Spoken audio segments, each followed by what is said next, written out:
Halo sobat, selamat datang kembali di Jenggot Naga.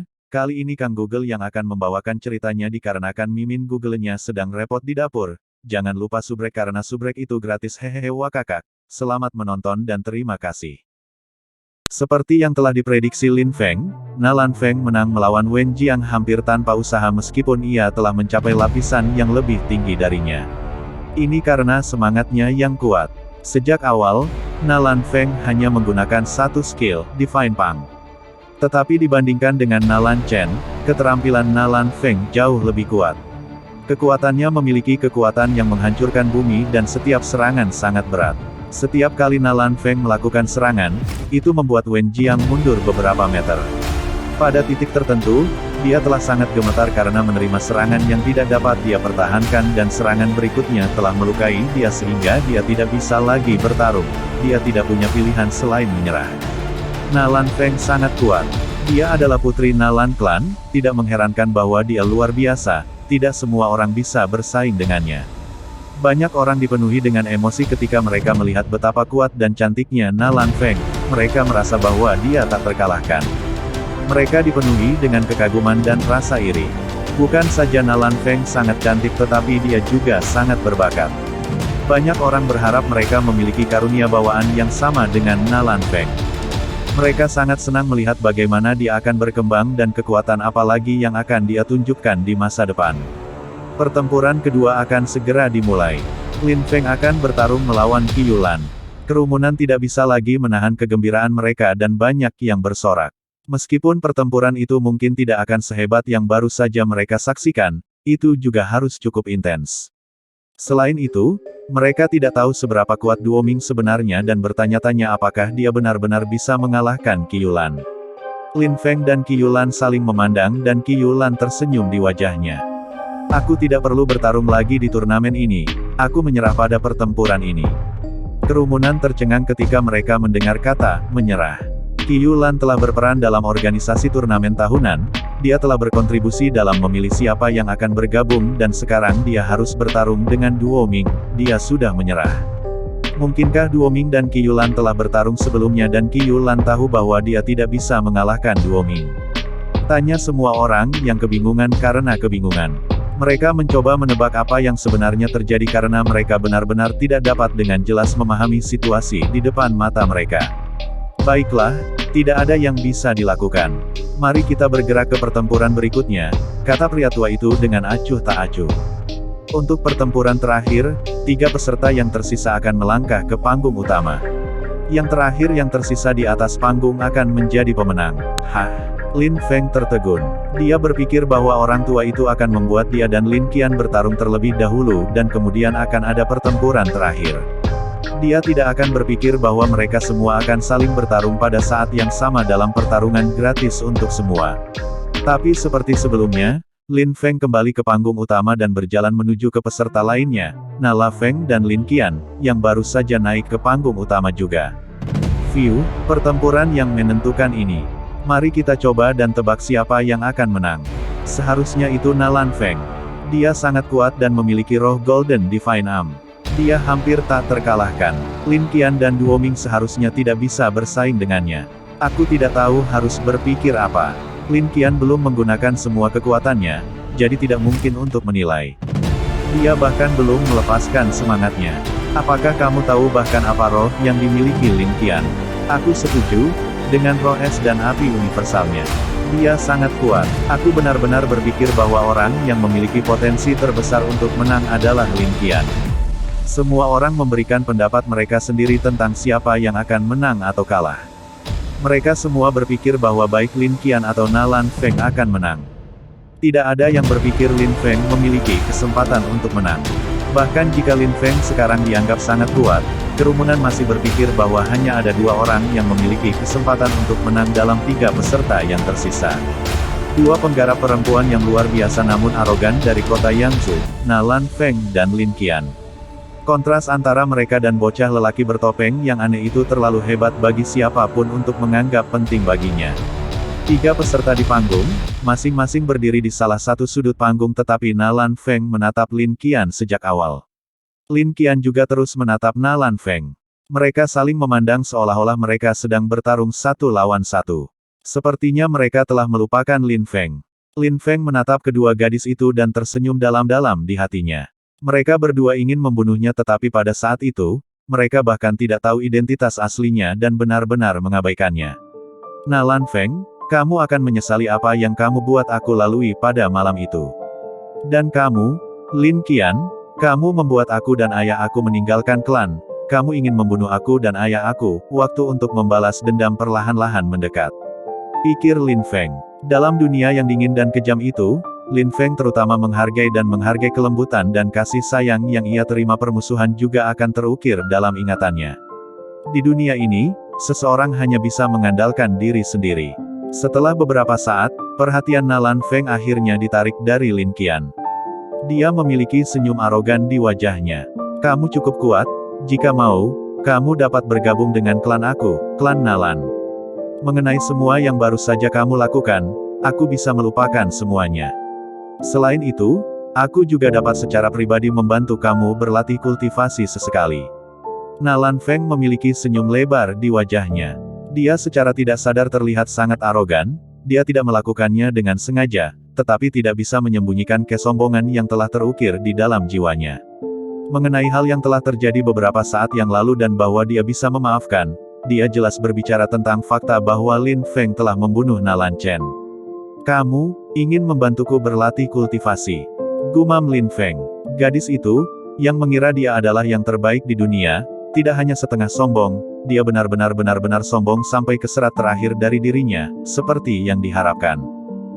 Memang, aku, secara pribadi, dapat membantu kamu berlatih kultivasi, kata Lan Feng yang tidak tahu apa yang sebenarnya dimaksud Lin Feng. Dia bahkan berpikir bahwa Lin Feng merasa sangat tersanjung. Dia masih tersenyum dan berkata, kamu harus mengerti bahwa ini adalah kesempatan sekali seumur hidup. Ini biasanya tidak pernah terjadi di klan Nalan. Kamu benar-benar beruntung. Sebenarnya, proposisi Lan Feng benar-benar menarik bagi orang-orang biasa. Banyak pembudidaya biasa akan bermimpi ditawarkan kesempatan seperti itu. Selain itu, dirinya sendiri, benar-benar menarik dan senyumnya sangat buruk. Namun ini bukan turnamen untuk orang normal, yang menunjukkan betapa sombongnya dia sebenarnya. Itu akan menjadi mimpi jika itu terjadi padaku, bahkan jika aku memiliki mimpi itu, aku akan tersenyum bahkan setelah bangun. Putri Nalan, secara pribadi, banyak orang di kerumunan sangat iri pada Lin Feng dan melihat dengan mata iri. Dia benar-benar sangat beruntung. Mungkinkah hadirin yang dipenuhi orang awam benar-benar menjadi hakim? Apakah Lin Feng bahkan membutuhkan bantuan Lan Feng untuk berlatih kultivasi? Sepertinya dia menawarinya batu bara dan mengatakan itu adalah berlian. Haruskah aku merasa sangat tersanjung? Tanya Lin Feng dengan nada bercanda dan menggoda. Karena topeng Lin Feng, Lan Feng tidak dapat melihat ekspresi wajahnya. Namun, nada suaranya telah berubah dibandingkan dengan sebelumnya. Mengapa kamu tidak merasa seperti itu? Tanya Lan Feng sekarang merasa cuek dengan senyum yang lebih kecil di wajahnya daripada sebelumnya. Lin Feng tetap diam sejenak. Dia sombong dan angkuh seperti sebelumnya, dia adalah yang terbaik di dunia dalam hal kesombongan. Hahaha, Lan Feng, aku tidak akan pernah berpikir bahwa kamu benar-benar sangat bodoh. Aku benar-benar tidak mengerti bantuan atau nasihat apa, yang bisa diberikan seseorang yang sebodoh kamu, kepada aku di jalur kultivasi. Pada saat itu, tawa terdengar dari dalam kerumunan. Kemudian, sesosok yang menembus kerumunan, ia terbang seperti burung legendaris dan segera mendarat di panggung utama. Orang ini terlihat sangat sombong. Itu adalah seorang pria muda yang terlihat sangat agung dan tidak terjangkau. Wajahnya sangat kurus. Dia memancarkan kesombongan dari kepala sampai ujung kaki. Bai Yuan Hao, kata Lan Feng sambil tampak terkejut. Dia menyipitkan matanya karena dia tidak mengharapkan dia datang. Memang, kata pemuda itu sambil menatap Lan Feng. Dia menatapnya dengan senyum di wajahnya. Lan Feng, di kota kekaisaran, kamu adalah orang biasa, tidak lebih. Aku tidak akan pernah berpikir bahwa kamu menyebut diri kamu seorang putri di kota Yangsu. Kamu begitu sombong dan di atas itu tampak sangat puas dengan diri kamu sendiri. Kamu adalah pelayan murahan. Tutup mulutmu. Aku baik. Lan Feng berteriak sangat agresif dengan nada dingin. Hah? Apakah kamu marah karena aku memanggil kamu pelayan murah? Jadi pasti benar bahwa kamu yakin bahwa kamu adalah putri sejati." Pemuda itu bahkan tidak menatapnya dan terus tersenyum. "Yah, kau hanya anjing yang tidak berharga juga, tidak lebih," kata Nalan Feng dengan nada dingin mencoba mempermalukannya.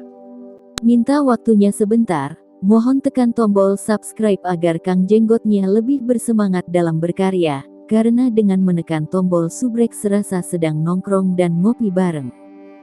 Dengan mengatakan ini padaku, apakah kamu mengakui fakta bahwa kamu adalah pelayan yang murah? Kata pemuda itu sambil tertawa membuat Nalan Feng menjadi kaku karena marah. Dia sama sekali tidak terlihat cantik pada saat itu. "Diam!" teriak Nalan Feng terbang marah karena penghinaan. Ketika mereka mendengar percakapan itu, kerumunan itu cukup bingung. Putri kota Yangzhou, yang begitu populer dan yang reputasinya luar biasa, disebut sebagai pelayan murah oleh orang acak. Pemuda yang baru saja keluar itu jelas bukan orang yang bicara omong kosong. "Sungguh berani, kamu benar-benar berani datang ke turnamen yang diselenggarakan oleh klan aku, Nalan Klan, dan melakukan diri kamu dengan cara yang tidak sopan. Kamu benar-benar ingin mati," kata Nalan Sion sambil menatap pemuda itu dengan geram. "Diam, sampah," kata pria muda itu sambil berbalik. Dia kemudian memandang Nalan Sion tampak marah dan berkata, "Kamu adalah kepala klan Nalan, tidak lebih, dan kamu berani membanggakan dirimu tanpa malu-malu. Biarkan aku memberitahu kamu, jika aku mau, aku bisa membuat seluruh klan kamu menghilang seperti api di bawah air." Gur, Nalan Sion sangat marah dan geram sehingga dia menjadi gila. Dia tidak akan berpikir bahwa pria itu akan sangat kurang ajar. Kerumunan itu sangat bingung dan tidak mengerti apa yang telah terjadi. Mereka bertanya-tanya siapa pemuda yang baru saja muncul itu sebenarnya. Dia tampaknya lebih sombong daripada Nalan Feng atau Lin Qian. Dia bahkan berani mengancam kepala Nalan Klan dan menghinanya. Baik, aku, Nalan Sion, ingin melihat bagaimana kamu bermaksud membuat klan aku, klan Nalan, menghilang," kata Nalan Sion yang tersenyum dan tidak lagi tampak marah. Ini adalah pertama kalinya di kota Yangzhou bahwa seseorang berani berbicara dengannya seperti itu. Pria itu tak terbatas liar dan sombong. "Ayah, bisakah kamu biarkan aku, putrimu, menyelesaikan masalah itu sendiri?" Nalan Feng tiba-tiba bertanya kepada ayahnya pertanyaan yang membuat Nalan Sion tertegun. Dia pada saat itu gemetar ketakutan. Nalan Feng memahami itu. "Bai Yuan Hao, mengapa kamu tidak berada di kota kekaisaran dan mengapa kamu datang ke kota Yangzhou?" "Aku datang untuk meminta pembayaran hutang," kata Bai Yuan Hao sambil tersenyum. Segera setelah itu, dia menatap Lin Feng dan berkata, "Baiklah, kamu turun." "Hah?" Lin Feng mengerutkan kening. Bai Yuan Hao memerintahkannya untuk turun seolah-olah dia adalah atasan Lin Feng. Lin Feng memandang Bai Yuan Hao dan tidak bergerak. Bai Yuan Hao mengerutkan kening dan berkata dengan nada dingin, "Keluar dari neraka sekarang, turun dari panggung itu segera." Terima kasih sobat telah setia mendengarkan, semoga kita selalu diberikan kesehatan dan rezeki harta yang berlimpah serta dimudahkan segala macam urusan dan hajatnya, amin ya robbal alamin. Terima kasih ya bro telah menonton, jika suka tekan tombol subscribe dan like. Got a taste, can't erase bitterness in my face. Work a job every day till your dreams fade away. Like a card, never change, play the game that we say. I need a break. Time staying strong, need to move on to be what I want. I'll keep dreaming on. Time staying